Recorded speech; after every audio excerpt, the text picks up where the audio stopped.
GCN 방송 시청자 여러분들 안녕하십니까? 오늘은 믿음의 3단계에 대해서 설명을 드리도록 하겠습니다. 요절 말씀은 히브리서 12장 4절 말씀입니다. 너희가 죄와 싸우되 아직 피 흘리기까지는 대항치 아니하고 라는 말씀입니다. 저희 만민중앙교회 당회장님으로 계신 이재롱 목사님께서 아직 주의 종으로 부름받기 전, 다시 말하면 평신도 시절에도 하나님의 뜻을 알고 하나님 뜻대로 살기를 소원하면서 기도원을 찾아다니면서 금식과 기도를 많이 하셨는데요. 하루는 어느 기도원에서 목사님들이 모여서 어떤 주제를 가지고 토론하시는 것을 보았습니다. 그 주제는 과연 믿는 이들이 십계명을 다 지킬 수 있는가라는 주제였습니다. 그래서 목사님들이 한참 동안 열띤 토론을 하시고 내린 결론이 어떻게 사람으로서 십계명을 다 지킬 수 있겠느냐, 지키려고 노력은 하지만 마음에서 죄성이 버려지지 않기 때문에 온전히 지킬 수는 없다라고 결론을 내렸다고 합니다. 다시 말하면 예를 들어서 가늠하지 말라는 계명을 가지고 생각하면 행위적으로는 노력해서 가늠하지 않을 수 있지만 마음속에 있는 가늠의 죄성, 속성까지는 뽑아버리는 것이 불가능하다. 그렇기 때문에 사람으로서는 십계명을 지키는 것이 불가능하다. 이런 결론을 내렸다고 합니다. 이런 목사님들의 그 토론 과정과 결론을 보면서 그때 당시에 평신도였던 이재록 당회장님께서는 이상하게 생각을 하셨다고 합니다. 나는 양떼인데 나는 십계명을 다 지키고 있는데 왜 저 목사님들은 십계명을 지키는 것이 불가능하다고 할까? 이런 의문을 가지고 계셨다고 합니다. 그러면서 만일 처음부터 십계명 지키는 것이 불가능하다 그런 생각을 가지고 있었으면 이 죄 버릴 생각 자체를 못했을 터인데 그런 말씀 듣기 전에 이미 하나님과 교통하면서 성령의 역사한 가운데 죄를 버릴 수 있었던 것에 대해서 감사한다는 말씀을 하신 적이 있습니다. 그러면 다시 주제로 돌아가서 정말 우리가 십계명을 다 지킬 수 있는가, 다시 말하면 선결될 수 있는가 라는 주제를 가지고 한번 생각을 해보도록 하겠습니다. 사실 성경에서는 이 선결이라고 하는 것이 우리가 해도 좋고 안 해도 좋고 그런 개념이 아니라 하나님께서는 이 선결을 우리에게 명령을 하고 계십니다. 예를 들면 디살로니가 전서 4장 3절에 보면 하나님의 뜻은 이것이니 너희의 거룩함이라 말씀하셨고, 마태복음 5장 48절에서는 그러므로 하늘에 계신 너희 아버지의 온전하신 같이 너희도 온전하라 말씀하셨고요. 레위기 19장 2절에서는 너희 이스라엘 자손의 온 회중에게 고하여 이르라 너희는 거룩하라 나 여호와 너희 하나님이 거룩함이니라. 또 베드로전서 1장 15절부터 16절에 보면 오직 너희를 부르신 거룩한 자처럼 너희도 모든 행실에 거룩한 자가 되라 기록하였을 때 내가 거룩하니 너희도 거룩할지어다 하셨느니라. 성경에서는 신구약 곳곳에서 거룩하라, 온전하라 이렇게 우리에게 명령을 하고 계십니다. 그러면 아까 그 어떤 목회자님들이 결론을 내린 것처럼 이렇게 거룩해지는 것이 불가능한가? 선결해지는 것이 불가능한가? 온전해지는 것이 불가능한가? 그럼 불가능하다면 왜 하나님께서는 불가능한 것을 명령을 내리셨을까? 이런 의문을 저희가 갖게 됩니다. 하나님은 불가능한 것을 저희들에게 명령하시는 그런 하나님이 아니십니다. 가능하기 때문에 저희들에게 말씀하셨습니다. 빌립보서 4장 13절에 보면 내게 능력 주시는 자 안에서 내가 모든 것을 할 수 있느니라. 그러니까 이 말씀에 비춰보면 선결이 가능한가? 가능합니다. 왜냐하면 이 말씀이 보증하고 있기 때문에 그렇습니다. 내게 능력 주시는 자 안에서 내가 모든 것을 할 수 있느니라. 앞에 거 다 빼고 내가 모든 것을 할 수 있느니라 하면 불가능하죠. 왜냐하면 인간이 죄를 버릴 수 없기 때문에 예수님께서 하나님의 독생자 예수님께서 이 땅에 오셔서 십자가에 못 박혀 돌아가시지 않으셨습니까? 그래서 나 인간의 힘으로는 이렇게 선결될 수 없지만 능력 주시는 자 안에서 선결될 수 있다는 얘기가 되겠습니다. 그래서 내 자신의 노력이 필요하죠. 그래서 불같이 기도하게 되면 하나님의 은혜와 능력이 내려오고 성령의 도우심을 받아서 우리가 내게 힘 주시는 자 안에서 능력 주시는 자 안에서 다 할 수 있다. 이렇게 고백을 할 수 있고 또 그대로 이루어진다는 얘기가 됩니다. 그래서 오늘 아까 말씀드린 그 목회자들뿐만이 아니고 사실은 거의 대부분의 믿는 이들이 이렇게 가르침을 받고 있고 그렇게 생각을 하고 있습니다. 어떻게 사람인데 십계명을 다 지키느냐. 지키려고 노력하는 것뿐이다. 죄성까지 버리는 것은 불가능하다. 이렇게 얘기를 합니다. 그러면 이분들이 그렇게 가르치고 있는 단계가 우리 지금 믿음의 단계에 대해서 배우고 있습니다. 그러니까 행위적으로는 노력하면 우리가 지킬 수 있지만 마음에 있는 죄성까지는 버릴 수 없다는 것이 그 목사님들의 결론이었습니다. 그러면 우리가 믿음의 단계로 봤을 때 우리가 지금까지 1단계, 2단계에 대해서 배웠습니다. 2단계에는 행하려고 노력하는 단계가 2단계라고 말씀을 드렸습니다. 그러면 이 목사님들 자신들이 행하려고 노력할 뿐이지 다 지킬 수는 없다. 더구나 죄성까지 어떻게 버리느냐. 그렇기 때문에 이 목사님들 자신이 2단계에 머무르고 있고 정말 잘하면 모든 계명을 다 행함으로 지키고 죄성까지는 못 버린 상태이기 때문에 3단계 초엽 정도 아주 좋은 케이스, 제대로 노력한 케이스는 이 목사님들 같이 생각하면 그 정도 들어올 수 있습니다. 그렇다고 하면 이 목사님들에게서 가르침을 받는 성도들은 어디까지 들어갈 수 있겠습니까? 불가능하다고 배웠기 때문에 불가능하다고 배웠으면 불가능하다고 입력이 됩니다. 그래서 결국은 성도들도 똑같이 믿음의 1단계, 2단계 정도에 머무르고 만다는 것이죠. 그러면 첫 시간에 말씀드린 대로 왜 성경에 여러 가지 축복의 말씀이 있는데 왜 그 축복을 우리들이 못 받아내리는가? 그것은 이 믿음의 단계하고 아주 밀접한 관계가 있습니다. 하나님은 사랑의 하나님이신 동시에 공의의 하나님이시기 때문에 이 믿음의 단계가 너무 낮으면 그 믿음의 단계에 맞게 역사하실 수밖에 없기 때문에 성경에서 약속하신 그 약속들이 제대로 다 이루어지지 않는다는 얘기가 되겠습니다. 그러면 우리가 지금 이와 같이 믿음의 단계를 하나하나 배워가고 있는 이유는 무엇입니까? 우리는 이제 앞으로 계속 말씀드리겠지만 오늘 믿음의 3단계는 이제 믿음의 2단계까지는 행위적으로 범죄하는 모든 것들은 다 해결하고 이제 행함으로는 더 이상 죄를 짓지 않으면 올라오는 것이 믿음의 3단계입니다. 그러니까 믿음의 3단계에서는 이제 죄성들을 버려나가는 단계가 되겠습니다. 그래서 우리는 행위적으로 짓는 죄, 다시 말하면 육체의 일이라고 말씀을 하죠. 그 다음에 마음의 죄, 이걸 육신의 일이라고 합니다. 그래서 행위적으로 짓는 죄뿐만 아니라 마음의 죄까지도 버려야만 믿음의 성장이 뛸 수 있다, 성장이 될 수 있다 하는 것을 우리가 알고 있습니다. 그리고 이렇게 말씀을 통해서 변화되는 것만큼 하나님의 말씀이 활발하게 우리 속에서 역사를 하게 되고 또 우리를 통해서 하나님의 놀라운 역사가 또 펼쳐지고 하나님께 영광을 돌리게 된다는 그런 얘기가 되겠습니다. 첫 시간에도 말씀드렸지만 이 성결이라고 하는 것을 이루면 다시 말하면 믿음의 단계를 보면 믿음의 4단계, 믿음의 5단계에 이르게 되면 성경에 있는 약속들이 다 우리의 것이 됩니다. 나가도 복, 들어와도 복. 그 다음에 성경에서 말씀하시는 뱀을 집어도 해를 받지 아니하고 손을 들어 안수하면 병이 치료가 되고 귀신이 떠나가고 이런 모든 역사가 이런 그 선교를 이룬 자들의 삶을 통해서 이루어진다는 얘기가 되겠습니다. 그래서 선결이라고 하는 것은 우리 삶의 마스터키다, 맞는 키다 이렇게 말씀을 드릴 수가 있겠습니다. 그러니까 하나님께서 원하시는 것은 하나님의 자녀들이 이렇게 선교를 이루어서 이 땅의 삶에서도 축복을 누리며 또 영원한 세계에서도 아버지께서 예비하신 아름다운 천국을 침노에 들어가기를 원하는 것이 아버지 하나님의 뜻이라고 볼 수가 있겠습니다.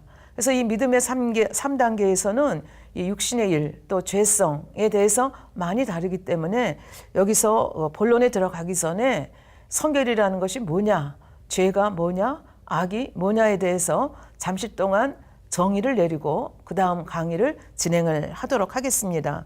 성결이라고 하는 것은 쉽게 얘기하면 악은 모양이라도 다 버리는 것이 성결이다. 이렇게 말할 수가 있겠습니다. 그러면 죄는 무엇이고 악은 무엇이냐? 죄하고 악이 서로 다른 것이냐? 이런 질문을 하실 수가 있겠습니다. 큰 덩어리로 보면 죄와 악은 비진리라는 큰 덩어리 속에 속합니다. 그러니까 하나님이 진리신데 하나님과 반대되는 비진리의 덩어리가 바로 죄와 악이다. 하나님은 빛이신데 이 죄 악이라고 하는 것은 바로 어둠이다. 이렇게 정의를 내릴 수가 있겠습니다. 그래서 큰 덩어리를 보면 죄나 악이나 다 비진리라고 하는 면에서는 같은 덩어리지만 그러나 자세히 들여다보면 죄와 악은 좀 다른 것을 볼 수가 있습니다. 예를 들면 우리가 나무가 여기 한 그루 있다고 상상을 해봅시다. 그러면 나무는 뿌리가 우리 눈에 보이지 않는 뿌리가 있고 우리 눈에 보이는 줄기와 잎과 꽃과 열매들이 있습니다. 그러면 비유적으로 말씀드리면 이 악이라고 하는 것은 보이지 않는 나무 뿌리와 같은 것이 악이고 그 다음에 죄라고 하는 것은 우리 눈에 보이는 줄기와 잎과 열매 이것이 죄다. 이렇게 말씀을 드릴 수가 있겠습니다. 그러면 나무가 뿌리가 없으면 줄기가 있을 수도 없고 열매를 맺을 수도 없고 이파리가 나올 수도 없는 거죠. 그러니까 결국은 죄의 원인이 되는 것이 악이다. 근본이 악이다. 이렇게 말씀을 드릴 수가 있겠습니다. 그러면 악이라는 것은 구체적으로 뭐냐? 우리 마음속에 있는 하나의 속성인데 아까도 말씀드렸지만 하나님과 반대되는 비진리의 속성입니다. 예를 들면 하나님의 속성은 선이고 사랑이고 진리인데 이와 반대되는 우리 마음속에 있는 속성들을 일컬어서 악이다. 이렇게 말씀을 드리기도 하고요. 두 번째는 하나님과 반대되는 모든 것, 모든 상태를 악이다. 이렇게 말씀을 드릴 수가 있겠습니다. 누가복음 6장 45절에 보면 선한 사람은 마음에 쌓은 선에서 선을 내고 악한 자는 쌓은 악에서 악을 내나니 마음에 가득한 것을 입으로 말함이니라. 이렇게 말씀하고 계십니다. 그러니까 우리 마음속에 미움이 있으면 우리 마음속에 시기 질투가 있으면 이 악한 것이 있으면 입술을 통해서 악한 열매를 낸다는 얘기가 되겠습니다. 그래서 다시 말하면 이 악이라고 하는 것은 나무의 뿌리와 같다고 말씀을 드렸습니다. 그래서 이런 악이 구체적인 형태로 잎이라는 형태, 열매라는 형태, 줄기라고 하는 형태로 나온 것이 죄다. 이렇게 결론을 내릴 수가 있겠습니다. 그러니까 이 죄라고 하는 것은 결과적으로 어떤 기준이 있어서 그 기준에 어긋났을 때 우리가 죄다. 행함으로 나오는 것이 죄이기 때문에 그렇게 다른 말로 말씀을 드릴 수가 있겠습니다. 예를 들면 안식일을 거룩하게 지켜라. 이런 계명이 있기 때문에 안식일을 안 지키면 그것이 죄요, 불법이 되는 것입니다. 그래서 결국은 악이 뿌리가 되고 이 죄라고 하는 것은 그 행위로 나오는 모습이 죄다. 이렇게 말씀을 드릴 수가 있겠습니다. 그래서 이 죄도 갖가지, 열매가 갖가지인 것처럼 예를 들면 미움, 시기, 질투, 사심, 욕심 이런 죄가 있죠. 마치 우리 그 법에도 세상 법에도 보면 국가에 대한 죄가 있고 사회 공공에 대한 죄가 있고 개인에 대한 죄가 있는 것처럼 이렇게 그 악에도 여러 가지가 있고 그 악에서 피어나는 열매도 여러 가지 죄가 있다 말씀을 드릴 수가 있겠습니다. 그리고 우리가 여러 번 언급을 해드렸지만 이 죄에도 예를 들면 우리가 사람들이 짓는 죄도 경범죄가 있고 중한죄가 있듯이 우리 사람들이 짓는 죄에도 사함받을 수 있는 죄가 있고 사함받을 수 없는 죄가 있다. 이런 거 여러 번 여러분께 말씀을 드렸습니다. 그러나 여기서 한 가지 생각할 것은 우리 마음속에 악이 있다고 해서 반드시 죄를 짓는 것은 아닙니다. 우리 마음속에 이렇게 잠재해 있다가 죄를 지을 수 있을 만한 환경이 형성이 되었을 때 그것이 죄의 열매로 나오게 되는 것을 볼 수가 있습니다. 그래서 지금 당장 죄의 열매가 안 나온다. 그래서 내가 악이 없다. 이렇게 말하기는 어렵다는 얘기가 되겠습니다. 그래서 지금 성결이라고 하는 것이 뭐냐? 악은 모양이라도 버리는 것이다. 그러면 이제 죄도 버리고 악도 버려야 되는데 죄는 무엇이고 악은 무엇이냐 하는 것에 대해서 여러분께 간단하게 설명을 드렸습니다. 그러면 이제부터 본론으로 들어가서 믿음의 3단계에 대해서 하나하나 설명을 해 가도록 하겠습니다. 믿음의 3단계는 한마디로 말씀드리면 행할 수 있는 믿음의 단계입니다. 우리 이미 저희들이 배웠듯이 믿음의 1단계는 성령 받아 구원 얻는 단계가 믿음의 1단계라고 말씀을 드렸습니다. 그래서 믿음의 1단계에서 이제 성령을 받고 이제 신앙생활을 하기 시작하고 예배에 출석하고 교회 이런저런 모임에 참석하게 되면 아버지의 말씀에 대해서 배우게 됩니다. 아버지의 뜻에 대해서 배우게 됩니다. 그래서 그 아버지의 뜻대로 살고자 노력하는 단계에 이르면 우리가 믿음의 2단계에 이르렀다 그래서 말씀대로 행하려고 노력하는 단계가 믿음의 2단계다. 이렇게 말씀을 드렸습니다. 그래서 첫 믿음의 2단계 초입에서는 하나님의 말씀을 안다 할지라도 그대로 실천하기는 굉장히 어렵죠. 그래서 알면서도 지키지 못하다가 이게 하나님의 뜻이다라고 생각하면서 꾸준히 노력하게 되면 아버지 하나님께서 은혜를 주셔서 그리고 깨달음을 하나하나 주시면서 체험하게 하시면서 이 믿음의 싸움에서 행할 수 있도록 이제 하나하나 믿음의 힘을 실어주는 것을 볼 수가 있습니다. 이렇게 해서 우리가 행함으로 아버지 하나님께서 명령하신 모든 명령들을 더 이상 죄의 모습으로 행함으로 나타나지 않을 때, 다른 말로 바꿔 말하면 육체의 일을 더 이상 범하지 않는 그 단계에 이르면 우리가 비로소 믿음의 3단계에 진입을 했다. 이렇게 말씀을 드릴 수가 있겠습니다. 다시 한번 말씀을 드리면 믿음의 3단계에 온 사람들은 더 이상 행함으로 짓는 육체의 일을 행하지는 않습니다. 왜냐하면 지난번에도 말씀드렸지만 믿음의 2단계에서는 왜 안식일을 지켜야 되는지, 왜 온전한 11조를 내야 되는지, 왜 화를 내면 안 되는지, 왜 사람들을 영적으로 사랑해야 되는지에 대해서 별로 깨달아지지가 않습니다. 그냥 그렇게 하라고 하시니까 그렇게 해야 되는가 보다 하고 행하려고 노력하는 단계입니다. 그리고 설사 자세하게 설명을 들었다 할지라도 아직 그 믿음의 힘이 쌓여지지 않았기 때문에 때로는 알면서도 지키지 못하는 그런 단계가 바로 어느 때는 지키고 어떤 때는 지키지 못하고 이런 단계가 믿음의 2단계라고 볼 수가 있겠습니다. 그러나 이제 믿음의 2단계에서 왜 그렇게 하시는지 알지 못하지만 행하려고 노력하다 보면 아버지 하나님께서 은혜를 주시고 왜 주의를 거룩하게 지켜야 되는지, 왜 온전한 11조를 내야 되는지, 아니면 기타 하나님의 그 계명에 대해서 왜 지켜야 하는지를 깨닫게 됩니다. 그래서 깨닫지 못하고 지킬 때는 굉장히 어렵지만 그 근본의 의미를 깨우치고 지키게 될 때는 훨씬 힘이 덜 든다는 말씀을 드릴 수가 있겠습니다. 그래서 저희 그 만민중앙교회에서는 예를 들어서 성도님들이 어떤 조그만 사고라도 당했다. 그러면 저희 당회자님께서 제일 먼저 하시는 질문이 주일 지키셨습니까? 11조 온전히 하셨습니까? 이거를 묻습니다. 왜냐하면 이 주일 성수가 가지는 영적인 의미가 있고 온전한 11조가 가지는 영적인 의미가 있기 때문에 그렇습니다. 1등 신자이기 때문에 주일을 지키고 1등 신자이기 때문에 온전한 11조를 하는 것이 아니라 이것이 신앙인의 아주 기본이 된다는 그런 말씀이 되겠습니다. 그래서 주일 성수라고 하는 것은 하나님의 영적 주권을 인정하는 것입니다. 우리가 하나님께 속했다는 것을 우리 몸으로 우리 행함으로 보여드리는 거죠. 그러니까 이거 하나님의 영적 주권을 인정하는 것이다. 이거를 마음으로부터 깨닫게 되면 주일날 교회에 와서 예배드리고 성도의 교제를 갖는 것이 어려운 것이 아니라 우리가 하나님께 속했다는 것을 보여주는 좋은 행위구나 그렇게 생각하면서 또 하나님께서는 우리가 하나님의 영적인 주권을 이렇게 인정해 드리면 하나님께서는 한 주간을 우리를 재난이나 질병이나 사고에서 지켜주신다는 것을 알기 때문에 기쁨으로 감사함으로 이제 주의를 지키게 되는 거죠. 온전한 11조는 마찬가지입니다. 하나님의 물적 주권을 우리가 인정해 드리는 것입니다. 사실은 우리의 모든 소유가 우리가 노력해서 얻는 것 같지만 하나님께서 함께 하시지 않으면 우리가 하는 그 수입을 온전히 우리 것으로 할 수가 없습니다. 예를 들어서 농사를 짓는다 할지라도 우리가 씨를 뿌리고 물을 주고 노력을 한다 할지라도 태양빛을 비춰주시고 바람을 불어주시고 때를 따라 비를 주시고 이렇게 모든 것을 조절해 주시지 않으면 우리가 농사를 지을 수 없는 것과 마찬가지입니다.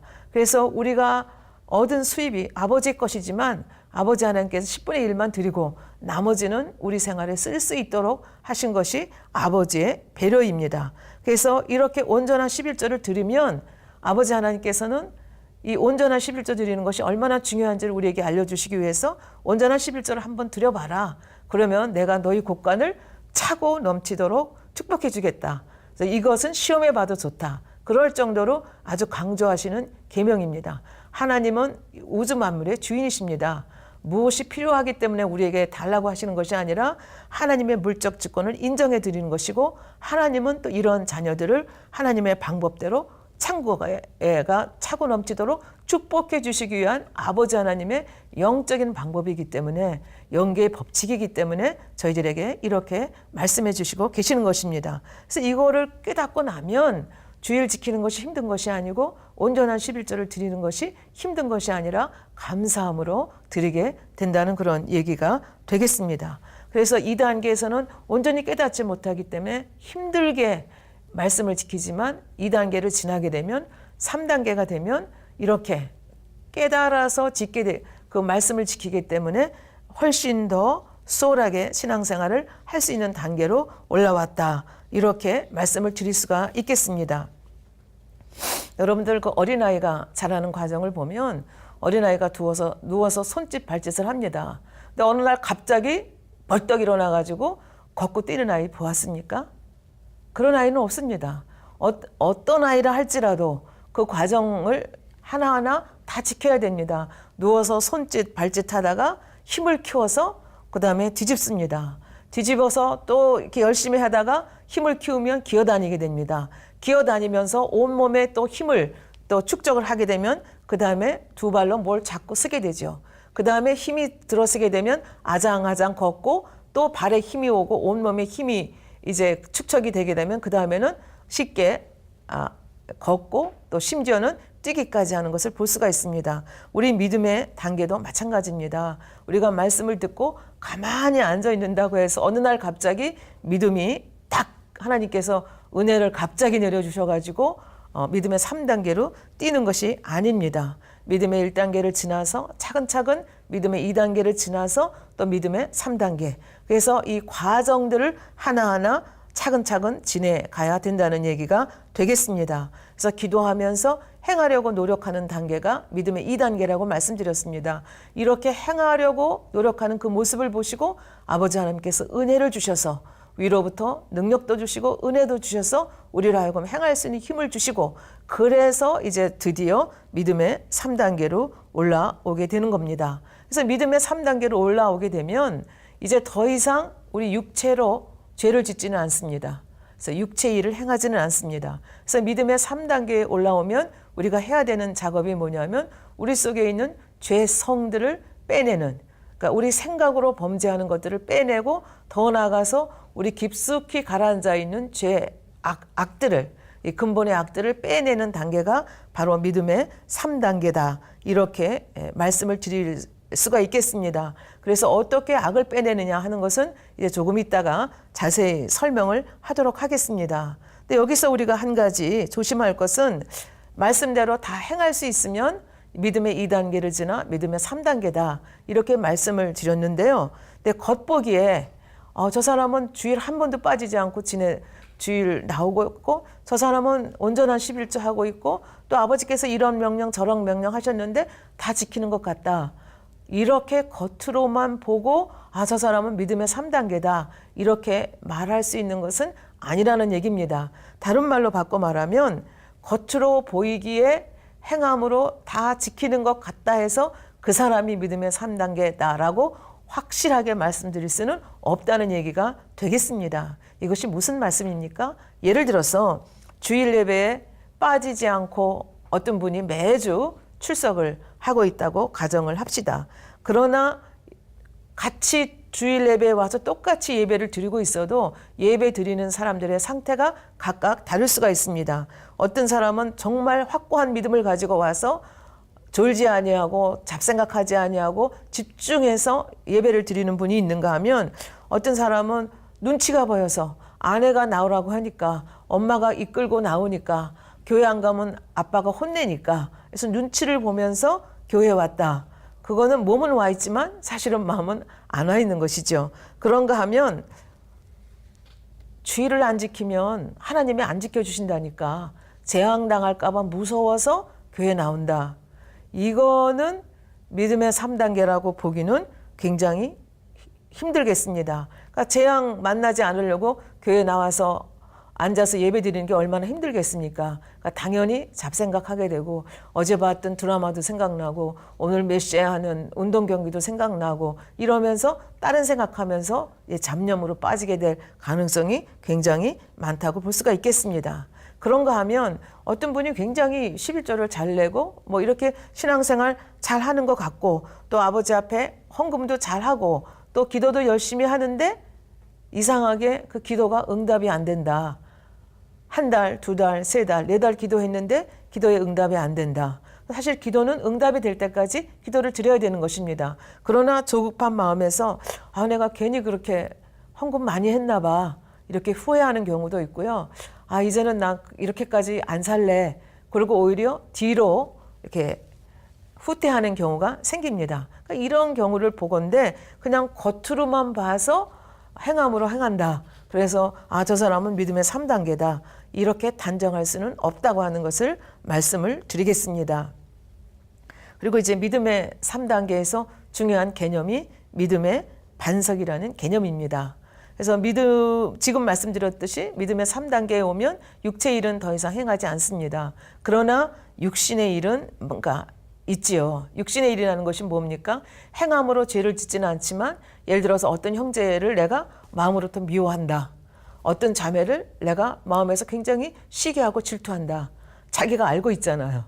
겉으로는 시기하는 척 하지 않고 겉으로는 질투하는 척 하지 않지만 마음에 시기가 부글부글 끓어오는 것을 알고 있습니다. 그러면 이게 육신의 일이 있는 거죠. 그래서 믿음의 3단계 초입에는 이게 뭐 전적으로 이렇게 악을 빼낸 그런 상태가 아니기 때문에 마음에 갈등이 있는 거죠. 육신의 생각을 따를까? 성령의 생각을 따를까? 이런 갈등들이 이제 그 믿음의 3단계 초입에는 있을 수 있습니다. 그러면 여기서 갈등하는 단계에서 멈춰서면 안 되죠. 그때도 하나님의 선하심을 믿고 이렇게 하면 안 되지. 아버지의 뜻은 이것이지 하면서 왜 아버지 하나님이 살아계시는데 내가 왜 낙심하지? 내가 왜 이렇게 실망하지? 내가 왜 이것 하나 못 버리지? 이렇게 생각하면서 하나님 아버지의 은혜를 구하면서 기도하면서 이렇게 가게 되면 아버지 하나님께서 그 노력하는 것을 보시고 또 은혜를 내려주시죠. 그리고 악을 이길 수 있는 이 속에 있는 육신의 그 죄, 육신의 일들을 빼낼 수 있는 그런 은혜를 주시게 됩니다. 그래서 중반 이후를 넘어서 이제 믿음의 3단계를 1%에서 100%까지라고 가정했을 때 그중에서 60% 정도의 선에 이르면 저희들이 얘기하기를 아버지 하나님께서 말씀하시기를 믿음의 반석에 섰다. 이제 겨우 믿음의 반석에 서기 시작한 거죠. 60%는. 그래서 그럼 믿음의 반석이라고 하는 것이 뭐냐. 반석은 흔들리지 않는 바위지 않습니까? 그래서 마태복음 7장 24절 25절에 이렇게 설명하고 있습니다. 그러므로 누구든지 나의 이 말을 듣고 행하는 자는 그 집을 반석 위에 지은 지혜로운 사람 같으리니. 조건이 뭐예요? 이 말을 듣고 행하는 자는 그 집을 반석 위에 지은 지혜로운 사람 같으니 비가 내리고 창수가 나고 바람이 불어 그 집에 부딪히되 무너지지 아니하나니 이는 주초를 반석 위에 놓은 연고요. 그러니까 어떤 시련이 와도 어떤 어려움이 와도 믿음이 흔들리지 않는 그런 단계가 바로 믿음의 반석. 그리고 이 퍼센테이지로 표현하면 믿음의 3단계 중에서 60% 이상을 지나갔을 때 우리가 반석에 들어왔다. 이렇게 말씀을 드릴 수 있다는 얘기입니다. 고린도전서 10장 4절에 보면 그 반석은 곧 그리스도라. 그래서 예수 그리스도의 터위에 확고하게 자리 잡은 신앙. 이것을 반석의 신앙이다. 그렇게 말씀을 드릴 수가 있겠습니다.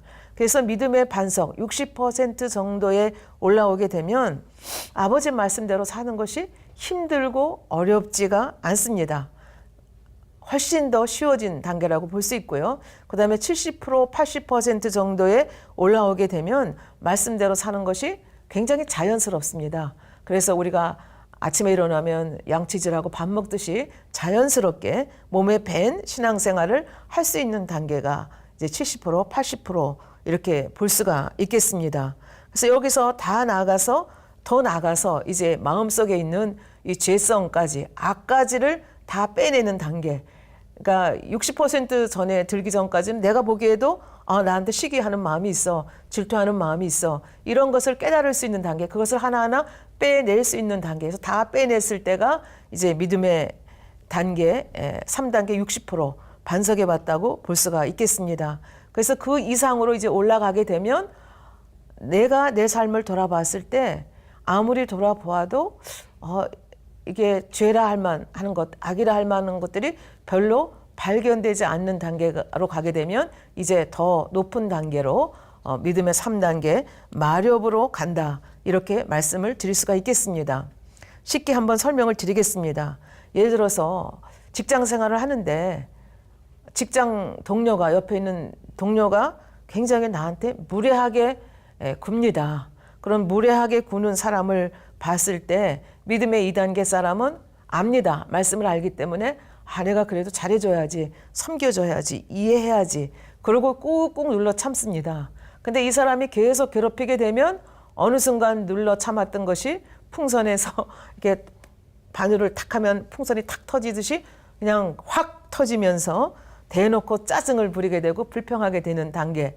그 정도가 이제 2단계라고 하면 3단계에서는 이렇게 대놓고 짜증을 부리고 불평하지 않습니다. 그러나 순간적으로 이제 짜증이 나려고 하죠. 그러면 벌써 이제 성령이 역사하시기 때문에 이래서는 안 되지. 그리고 또 기도하면서 하나님의 은혜를 구하게 되면서 이게 하나하나 이제 그것을 정복해 가는, 어찌하든지 선한 마음으로 생각을 바꿔가려고 이제 노력을 하는 것이 믿음의 3단계의 모습이라고 볼 수가 있겠고요. 그다음에 믿음의 반석 정도 쓰면 순간적으로 기분이 나쁘고 순간적으로 짜증이 나려는 생각이 스치긴 하지만 순간적으로 바꾸게 됩니다. 그러면서 그것을 생각을 바꾸어서 평안한 마음으로 또 더 선한 마음으로 순간적으로 바꿔버리기 때문에 화평함을 줄 수 있는, 더 크게 화평함을 줄 수 있는 그런 단계가 되고, 나중에는 그런 사람이라 할지라도 그 사람이 이렇게 무례하게 구는 것에 대해서 그냥 내가 죽어지는 미랄처럼 이렇게 섬겨줄 수가 있다. 그러면 벌써 영으로 들어간 거죠. 그래서 믿음의 4단계에 들어갔다. 이렇게 말씀을 드릴 수가 있겠습니다. 지난번에 믿음의 2단계를 설명하면서 권투 시합을 가지고 여러분께 설명을 드린 적이 있습니다. 그래서 믿음의 2단계가 신앙생활 할 때 어찌 보면 가장 어려운 단계다. 왜냐하면 양쪽 권투 선수의 실력이 5대5 비슷하기 때문에 한 대 때리고 한 대 맞고 5대 때리고 5대 맞는, 그래서 팽팽하게 접전이 벌어지고 있는 상태가 믿음의 2단계다라고 볼 수 있으면, 이제 믿음의 3단계 초입 정도에는 그냥 7대 때리고 3대 맞고, 그 다음에 점점 올라가게 되면 9대 때리고 1대 맞고, 그 다음에는 아예 이제 믿음의 만렵에 가면은 3단계 만렵에 가면 이제 맞는 일이 거의 없고, 이제 0의 단계 가면 맞는 일 자체가 없어지는 것, 이렇게 설명을 할 수가 있겠습니다. 그래서 뭐 예를 들어서 길에서 엄청나게 큰 돈본다리를 집었다. 그러면 2단계라고 하면 순간적으로 이거 어떡하지? 나도 돈이 필요한데 경찰서에 갖다 줘 마라. 그러면서 때에 따라서는 안 갖다 줄 수도 있는 단계가 믿음의 2단계라고 하면, 3단계 초입에서는 갈등이 있지만 그거 안 되지. 그리고 경찰서에 갖다 주는 거고, 믿음의 반석 지나서 믿음의 3단계 만렵 정도 지나면 내가 갖는다는 것 자체를 아마 생각을 안 하고 갖다 줘야 되겠다. 그러면 이제 0에 가까운 단계에 들어왔다. 이렇게 말씀을 드릴 수가 있겠습니다. 그래서 이제 믿음의 3단계에서 우리가 목표로 세워야 되는 것이 뭐냐면 믿음의 반석에 들어가는 것입니다. 그래서 믿음의 반석에 들어가면 이제 어느 정도 악이라 할 수 있는 것, 그래서 의도적으로 내가 악을 행하고 남을 괴롭게 하고 상대에게 불이익을 주는 그런 일들은 하지 않는 단계가 바로 믿음의 반석의 단계라고 볼 수가 있겠습니다. 제일 첫 번째가 혈기입니다. 혈기라고 하는 것은 분노와 같은 악한 감정이 올라오는 것이 혈기입니다. 그래서 이 혈기를 참지 못하면 어떤 모습으로 나타나요? 욕을 한다든지 폭행을 한다든지 하는 거친 말, 거친 행동이 나오게 되는 것이 이 혈기의 마지막 열매라고 볼 수가 있겠습니다. 두 번째 죄성은 감정이라는 죄성입니다. 이 감정은 물론 나쁜 감정을 말씀을 드리는 거죠. 그래서 감정이라고 하는 것은 혈기보다는 좀 더 범위가 넓은 그런 개념이라고 볼 수가 있겠는데요. 마음 안에 있는 다양한 비진리가 느낌과 함께 올라오는 것이 감정이다. 이렇게 정의를 내릴 수가 있겠습니다. 또 그 체크리스트가 미움, 시기, 질투입니다. 믿음의 3단계에 오면 행함으로는 보이지 않는다고 말씀을 드렸죠. 그러니까 마음으로도 이 미움이라든지 시기라든지 질투하는 마음을 가지고 있으면 안 된다. 그런 말씀입니다. 네 번째는 거짓 마음, 속이는 마음이라고 볼 수가 있겠습니다. 왜 거짓합니까? 왜 속입니까? 자기의 유익을 위해서 우리는 거짓말합니다. 속입니다.